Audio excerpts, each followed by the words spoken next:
Kameranya banyak sekali ya. Assalamualaikum warahmatullahi wabarakatuh. Selamat malam, salam sejahtera untuk kita semua. Om Swastiastu, Namo Buddhaya, Rahayu. Salam Pancasila.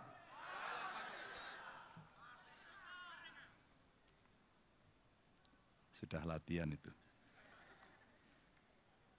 Yang saya hormati Pak Mahfud, beliau sudah sampaikan ceritanya, saya kira dengan mendengarkan kawan-kawan sudah paham. Tidak perlu diulang, beliau orang yang cocok bersama saya.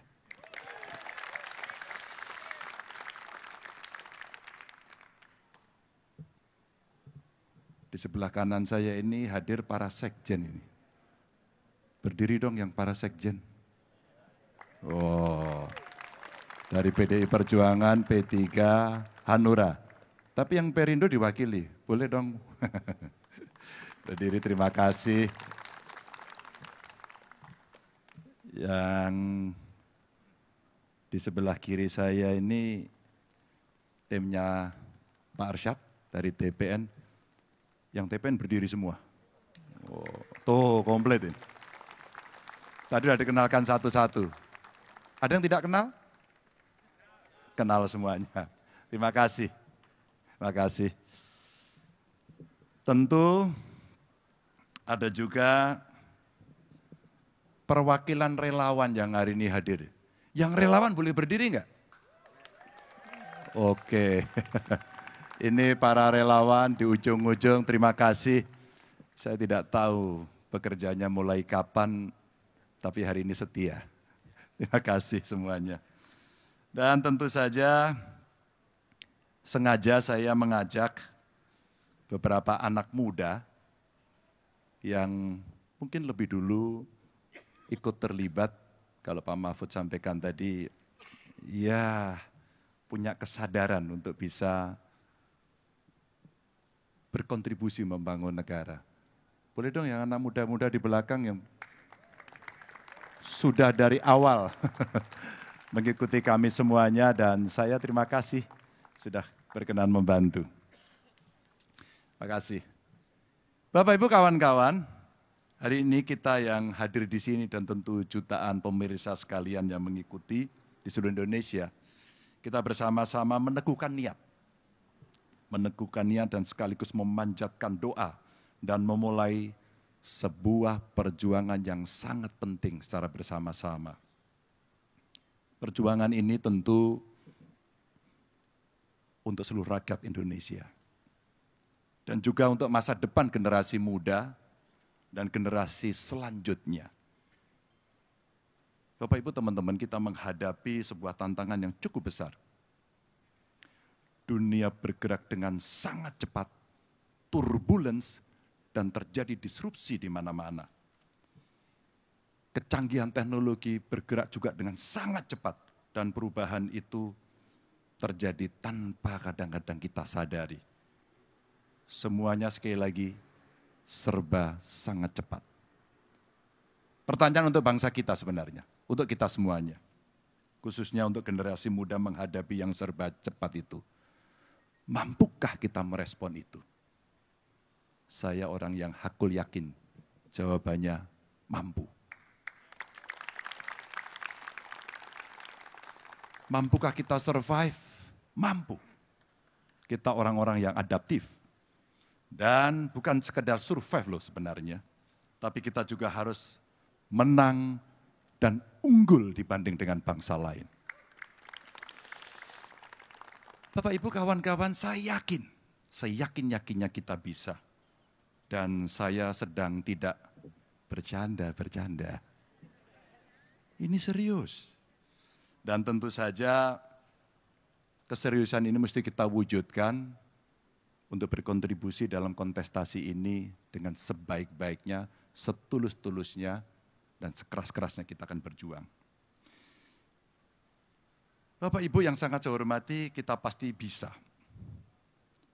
Dan kunci dari kemenangan bangsa kita dalam menghadapi tantangan global ini terletak pada kawan-kawan yang ada di sekitar kita, generasi muda. Dan ini saya kira bukan sekedar retorika, dan ini adalah kenyataan yang harus kita hadapi secara bersama-sama. Kawan-kawan, karena itu pemerintah ke depan harus fokus setidaknya pada 3 hal. Yang pertama terkait dengan manusia Indonesia yang hebat, yang unggul. Dan tentu manusia Indonesia yang cerdas sekaligus terampil. Dan yang ketiga adalah manusia Indonesia yang produktif dan berdaya. 3 inilah yang kemudian kita akan terjemahkan dengan tim yang sekarang sudah mulai bekerja untuk merumuskan cara mencapai dan secara teknokratis mesti kita lakukan. Mengapa ini penting? Karena seperti Mas Arsyad bilang, kita mesti sat-set mengejar ketertinggalan agar kita bisa mencapai tujuan, bahkan bisa mendahului dari beberapa negara yang lain. Ini kesempatan. Dengan 3 basis itulah rakyat Indonesia akan bisa bekerja, bisa berusaha, kompetitif, sehingga masa depan mereka akan jauh lebih baik. Dan saya betul-betul merasakan dan mengalaminya sendiri, bagaimana nasib seseorang dan keluarganya bisa berubah ketika mereka mendapatkan pendidikan yang baik. Saya bukanlah orang yang selalu mendapatkan fasilitas cukup. Saya lebih sering mendapatkan yang kurang. Tapi karena semangat, tapi karena kemampuan, dan kita berani menghadapi itu, sehingga saya bisa berdiri di sini bersama teman-teman. Teman-teman, karena itu pendidikan kita harus yang terbaik. Dan kita harus memastikan kesempatan pendidikan yang terbaik ini bagi anak-anak yang terbaik di seluruh pelosok negeri agar dapat mempunyai peluang yang sama untuk memperbaiki masa depan diri dan keluarganya. Dan tentu tantangan ke depan itu membutuhkan kemampuan, membutuhkan pendidikan khusus, dan kalau perlu kita harus membentuk satgas khusus untuk aktif mencari dan menemukan anak-anak berbakat di seluruh pelosok Indonesia agar dia bisa mendapatkan kesempatan pendidikan terbaik. Beasiswa kita punya kok. Kekuatan masyarakat untuk gotong royong ada. Keinginan untuk mencari, melayani itu ada. Dan kita akan pastikan birokrasi kita akan melayani, mencari, dan mendapatkan anak-anak terbaik itu. Saya yakin teknologi hari ini sangat bisa membantu seluruh aparatur. Ada AI, mereka bisa melakukan talent scouting menggunakan teknologi, dan saya kira alat ini pun dengan sangat mudah membantu mereka. Inilah generasi yang hari ini tidak ada yang hampir tidak menggunakan alat ini. Semua menggunakan, semua berkontribusi, semua mengalami, dan semua juga bertanya bagaimana kami bisa dan memecahkan persoalan selanjutnya. Tapi bagaimana terhadap mereka yang tidak mampu? Bagaimana yang kemudian karena tidak ada keterampilan, tidak ada akses, mereka menyerah kalah dan jatuh miskin. Yang saya bayangkan dan sedang didesain oleh kawan-kawan adalah kita cari yuk satu keluarga miskin, kita pastikan setidaknya salah satu anggota keluarganya harus menjadi sarjana dan negara yang menjamin itu. Tentunya generasi muda yang sehat, cerdas, terampil, dan berdaya itu perlu kita capai dengan mudah agar mereka bisa membangun diri, membangun usahanya, membangun masa depan keluarganya. Makanya pemerintah mendatang harus cepat menyediakan lapangan pekerjaan tersebut dengan membangun iklim usaha yang baik dan membangun ekosistem baru, ekonomi baru yang kalau anak muda sekarang pasti sangat tertarik dengan ekonomi hijau, ekonomi sirkuler, ekonomi digital, ekonomi biru yang potensinya seperti Pak Mahfud sampaikan tadi, gedenya minta ampun. Kita mesti pastikan kitalah yang akan mengelola itu. Kitalah yang pertama mengelola itu. Dan tentu manusia Indonesia yang unggul dan produktif itulah yang akan membawa bangsa kita menuju 100 tahun nanti di 2045. Kita yang hadir hari ini adalah pionir yang nanti harus memastikan bahwa ya pada usia 100 tahun kita akan mencapai kejayaan itu.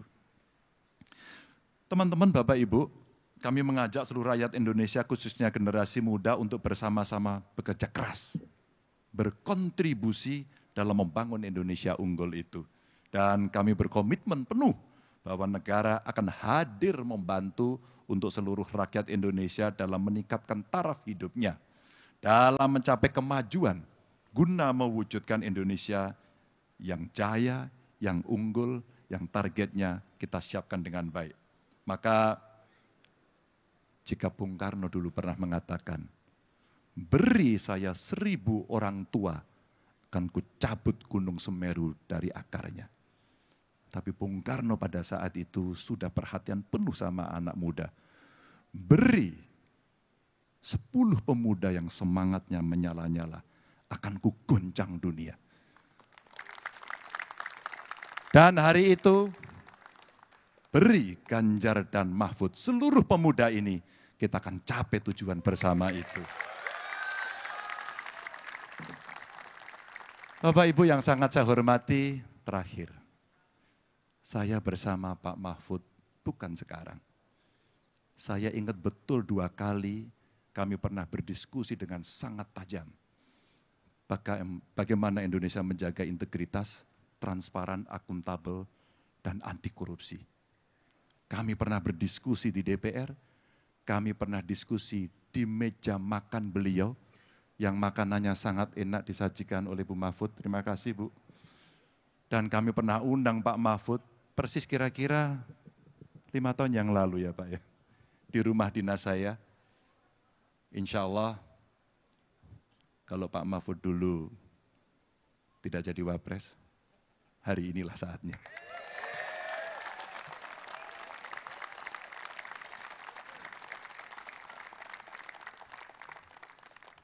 Kita tidak pernah main-main soal itu. Dan kedua, kemarin saya datang ke beberapa titik di Indonesia dan saya mencoba menjumpai anak-anak muda. Pada kesempatan hari ini kembali saya akan menggunakan kalimat optimis. Saya dan Pak Mahfud melamar anak-anak muda untuk terlibat dalam pemenangan ini, karena itulah masa depan Anda. Terima kasih. Wassalamualaikum warahmatullahi wabarakatuh. Waalaikumsalam warahmatullahi wabarakatuh. Tepuk tangan yang luar biasa untuk jawab Capres kita Ganjar Pranowo yang luar biasa. Sepertinya kami para MC pada malam hari ini harus belajar bagaimana caranya public speaking yang baik seperti Bapak Ganjar barusan. Karena yang Bapak sampaikan itu tidak hanya sekedar menyampaikan visi misi Pak, tapi begitu mengena ke hati kami. Terima kasih banyak Pak. Dan memang pada kesempatan kali ini pula, rasanya semua yang hadir di sini terutama kaum milenial udah nggak sabar nih buat nanya ya. Tapi mohon maaf.